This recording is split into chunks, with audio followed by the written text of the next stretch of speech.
Well, it is Friday, and I am not in court today, but preparing for court next week for clients and their families. With that said, it's been a very, very busy week, and we did come out with our weekly update as we do every Friday, which goes out to over 3,000 of our current and former clients. This week, our law firm focused on drug crimes in Pennsylvania and New Jersey. A lot of our content was focused on those crimes and what you need to know if you're charged with those offenses in Pennsylvania and New Jersey from a pretrial standpoint with regards to motions to suppress evidence, and then from a trial standpoint with regards to actual and constructive possession. And I encourage you to read those blog articles available on GamboneLaw.com. They are great articles. They will put you in a great position if your friend is charged with a drug crime in Pennsylvania or New Jersey. In addition, we have a lot of articles on illegal gun crimes, which we did last week.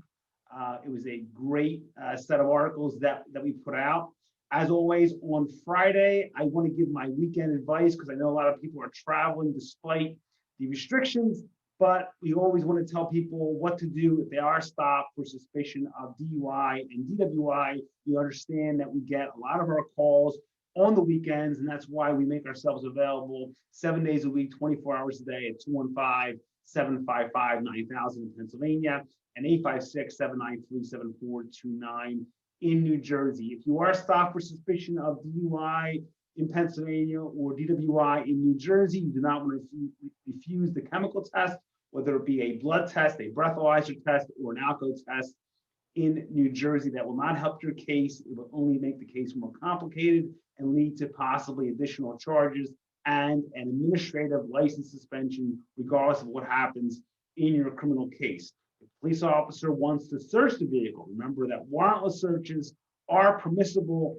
in New Jersey, but they're not permissible in Pennsylvania. Remember that case, Commonwealth v. Alexander, did come out, but the traffic stop is not your opportunity to argue the law with the police officer. Be respectful. Do not give consent, however, to search your vehicle. If the officer wants to search the car, do not get in his or her way. Do not put your hands on the officer, but let your attorney fight that battle in court when you have the opportunity to do so. If the officer tells you he's going to arrest you, if you don't want to search the car, arrest him.